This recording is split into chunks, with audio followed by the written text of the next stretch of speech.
News coming in right now, ringing endorsement of India's rise under Modi rule. Latest Morgan Stanley report. Here's India's story. Morgan Stanley says India has transformed in the last 10 years. A big vindication for the government in its 10th year of power now. Top investment bank says India a growth driver. Morgan Stanley says India boosting global growth. The latest Morgan Stanley report highlights 10 big transformations in India and their impact, how India has transformed in less than a decade, it says. The report states, and I quote over here, "This India is different from what it was in 2013. In a short span of 10 years, India has gained positions in the world order with significant positive consequences for the macro and market outlook." We present a snapshot of these changes and their implications. So that is what the Morgan Stanley report is stating. My colleague Sakshi Batra is now joining us live from the newsroom here in Delhi. Sakshi, tell us the details and what are the transformational changes that the Morgan Stanley report talks about.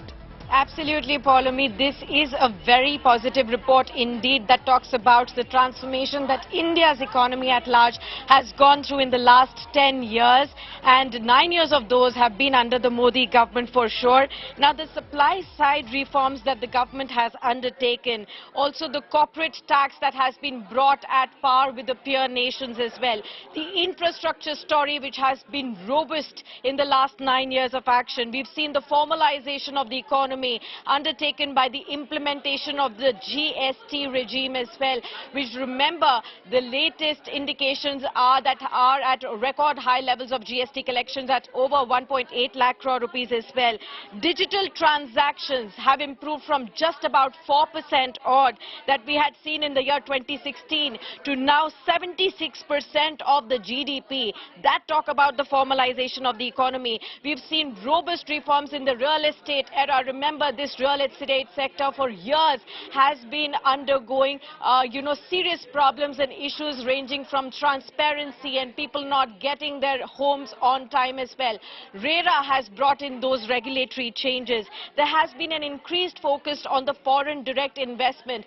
Most of the sectors in India now have allowed over 50% of FDI coming in, more foreign inflows coming in, which has led to robustness in most of these sectors in India.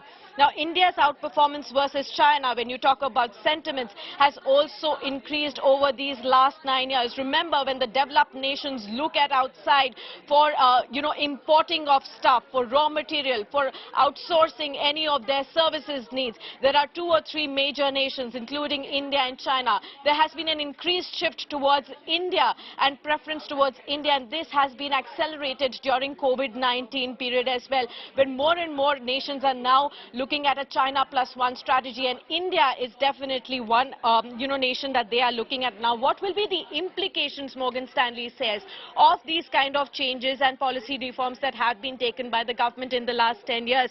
They do believe that manufacturing and as a percentage of the capex that we are going to see for the GDP is growing steadily. It is likely to grow by multifold by next 4 or 5 years, by next 2031. They do believe that the export market share of India is likely to double from the current levels as well by 2030. They also believe there's a profit boom that we are seeing. All the companies listed on the exchanges have been reporting steady earnings, and those profits are likely to grow manifold, resulting in the overall profitability of the GDP as well. There has been a valuation re-rating for many companies in India as well. However, on top of all of this, what Morgan Stanley does say, going forward from here, what do we need to keep in mind? There are a few risks to this growth that we are likely to see. One is a global recession. Remember, global nations, including US and Europe, are facing slowdown and are likely to be hit by a recession. What could have, impact of that could be on the emerging markets like India is something that we need to watch out for. Right. A fragmented general elections 2024. That is something that they've highlighted as a key risk from here. That is to be watched out for, of course. And apart from that, the rising commodity prices that could again, lead to some kind of... So there are some risk factors also which this report has highlighted. But overall, of course, saying that the India growth story is right on track, and this is only good news and endorsement coming in for the government as it enters its 10th year in power. Sakshi, thank you for joining us with those details.